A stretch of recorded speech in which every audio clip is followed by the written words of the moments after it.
Hi, this is Daniel Rivera. I'm here with Latino Rebels covering the Latin Alternative Music Conference for 2016. I'm here with Agudos Clef from New Jersey. Both by where of? Trenton, Jersey? Yeah. But you're also from DR as well, Yes, right? Dominican Republic. So how long ago did you guys come to this country? Well, I was born here, but I grew up in DR from when I was 3 to about 8. And I've been here ever since. Same for you? I don't know. So you guys are from Trenton, Jersey, right? Yeah. So I gotta ask this. I'm a rap fan. Obviously, you guys are rap fans. Redman and stuff like that. Was that like a big influence? As part of my influence? Part of your influence, right? Not really. I actually started listening to hip hop pretty late. Really? Yeah, like late bloomer. Like American hip hop. I started listening to it when I was like 13. 13? Oh, that's not late bloomer, but Yeah, I mean, my first, I say hip hop CD was Agudos Clef, like mix CD. You know, the ones that people would sell on the street for like $5. And I got that when I was like 9. But American hip hop, I think I was like 13, 14, and I'm like, who's not? And then who's not? And then everyone in the room gave me one of these. I'm like, hey, I didn't grow up here. Yeah. Like, I know Anthony Santos. I'm playing so much. There goes the culture shock right there, you know. So you guys are from Jersey, and if you could, for those who don't know, for Latino Rebels and who are going to be watching this, can you describe how your music goes about and what it entails? Well, as far as this album, Teoria, we just released it about 3 months ago. It dealt just more with like self-reflection and more personal issues and just pretty much how we view the world. Right. And that's going on at the social conscious level and stuff like that? We didn't intend to do it like that at first, but it can definitely be applied. Right. But for the most part, the way we wrote it was more of a self-reflection. And so that's the contrast between this album and your last album, is that? Well, this is our first album. Oh, really? It's a first, so... Yeah, but so for this album, that's mainly what we focused on. Maybe next album will be different. We wanted to step away from the normal hip-hop stereotypes. Right. So in touching on that, what are the type of stereotypes that you guys are encountering when it comes to hip-hop and Latinos in hip-hop? Yeah, anytime you listen to modern hip-hop now, or if you can even call it hip-hop, it's like all drugs. Drugs. We got money, we got drugs, we got cars, we got chains, we got, oh, I don't know if I can curse, but, you know, plenty of women, a plethora of women. Right. But, yeah, that's kind of what we wanted to stay away from. We're not like that at all. Right. In that aspect, So you wanted to show a different light as to what hip-hop is all about. So, obviously from Jersey, you said you were a late bloomer. What was your first encounter with both like American and Latino hip-hop as well? my brother showed me You're always gonna have a brother that puts you on. My older brother was like, I was living in DR. I was living with me and my little brother, and then I came here, and it was like, oh, you know, you missed a bunch of stuff. Here you go. Let's fill in the blanks. Yeah, pretty much. And I'm like, oh, what's this? This is dope. And it was Nomadic, and I learned that album from start to finish. So that would be your chief influence. Now, that's one of those near and dear to you. Why is it so that influence is near and dear to you? I think it's mainly because my brother showed me. I hold him at a very high respect, so it was like he told me this is what I like, and when he gave it to me to listen to it, I think the first song, I didn't hear the whole entire thing, I heard New York State of Mind. Right. And I was like, this is dope. It's like he's like not stopping, like it's like continuous.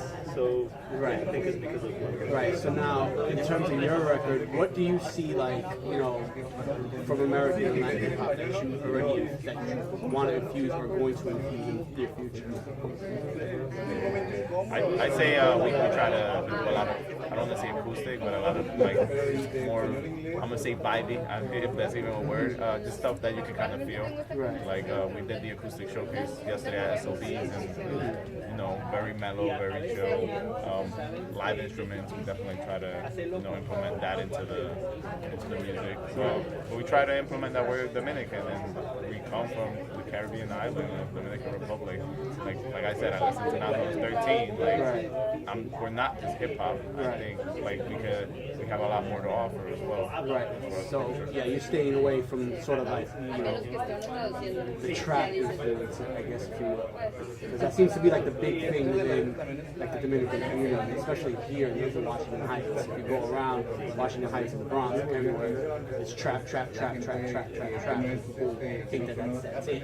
So that's what you guys are aiming for. Yeah, there's actually a song on the album called No Soy Yo, which is just literally says that's not me. Like whatever you be, whatever you want. Like I may personally not agree with it. That's you. Right. But like don't try to force me into this little box that Right. like no soy yo. Right. So now live instrumentation, that's always been apart from the onset. From the get-go, like when we first started, we started out like sometimes we even there was songs on there that we gutted, like they were actual instrumentals, and we sent us the stems and we just gutted it and added live instruments because it just sounded a lot better, it sounded a lot more natural. Sound a lot more. Now, would you say like listening to bands like the Roots be an influence as well? Because they were like the biggest, I would say the biggest live instrumentation hip hop band Hell yeah. I think of. Yeah. Oh, for sure. Yeah. I got all their albums on my computer actually. Right. Yeah, so for sure. Right. Is there any other elements that you would like to include other than live instrumentation, maybe turntablism or anything? We have that. You have that? Yeah. Well, that's the thing. We have like classic hip hop elements, which we have some with the drum machine, of course. We have some with live drums, and then throughout the entire album is like bits and pieces of just scratches. And songs like No Soy Yo or Raíces, songs that you hear like a live flute, and then behind it you will hear somebody scratching. Right. My grandmother's vocals. So He got Abuela on the record. That's funny. Abuela's on the album. I just called her. Now, obviously, there's like an influence in biculturalism with that. How important is that to you to reflect the biculturalism in hip hop? I think it's extreme. At the end of the day, yeah, we were born here, but our family, our whole entire bloodline is from Dominican Republic. We were raised over there, and that's all we knew for a while. And then we came here, and that's all we knew. All we knew was here. So that's just who we are. So we have to kind of embrace it. Right. Now I have to ask you, since you guys are like obviously hip hop band, do you pay attention to like MC battles? I do. I mean, when I was like in the 6th, 7th grade, I mean, I didn't know a lot of hip hop, so I mean, the first thing, Lápiz Consciente, him and Arcángel had like this ongoing like war, like I was on it, even down to Coscuyuela, like we evolved from listening to stuff like that, but I mean, back in the day, like I still know like the lyrics word for word, or even the what was it, Daddy Yankee and Nicky Jam. Yeah, like that one. Like I know like you play anything now, I'm gonna recite the lyrics top to bottom. So I still love the culture. Right. Now, speaking of which, there's an ongoing beef between I say supposed or whatever. Drake and Joe Budden. I heard. Obviously, you've heard both tracks. Meaning I haven't heard the it. first two punches that Joe Budden threw, and Drake hasn't thrown I one. heard him. I mean, I think Joe Budden will tear him up though. Yeah, I'm from Jersey, so I'm gonna go Joe Budden. Yeah, Budden. All the way. I don't care what anybody says. They can crucify me. Drake ain't ready.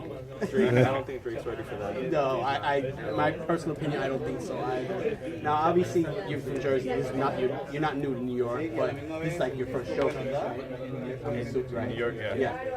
What does a showcase like this mean to a young one such as yourself? I mean, it's amazing just to be on the same lineup as people such as Ile, which played with Calle 13 for a year. They have 21 plus Grammys, and then we're up and coming, and we're on the same. Just being on the same lineup is an honor. Like, we're super excited, and then, just being able to share with people what we do. Like, Just kind of make sure that we went up there, we had fun, obviously. That's what we go to do, but, you know, catch people's attention. We're here for a reason. You know, at the end of the day, it's a showcase, and you only got a certain amount of time. You want to go up there and grab everybody's attention, and I feel like hopefully we did that. Do you feel like you'll be back with these showcases in the near future? You look forward to it? Yeah, definitely. Like, we were extremely excited to be a part of this year's LEMC. Right. And we came with Latino Productions. They've been like super big help getting us here.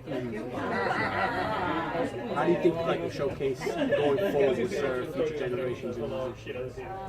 They're great. I mean, I just feel like sometimes people take them a little bit for granted because they might be like short time or like smaller venues or whatever. And I feel like you shouldn't. Like, anytime you're in front of an audience, I think you should grab the attention. Now, with that said, what's next for Agudos Clef? You obviously here. Are you traveling more? Are you going to be doing any touring?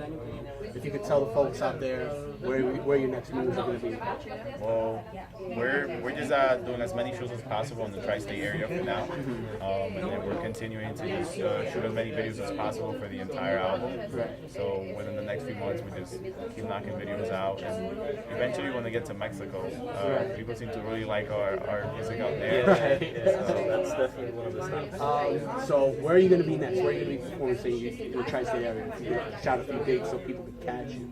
Well, the next one we have in store is in Trenton. It's we'll be opening for Calma Carmona from Puerto Rico. Right. So she's coming down, and that's the only one we have lined up for now. So that'll be in Trenton on July 23rd. Right. And where can people catch you, social media wise? On Twitter, Facebook, at agudosclef.com, Instagram agudos_clef. As far as me, Josue_Laura.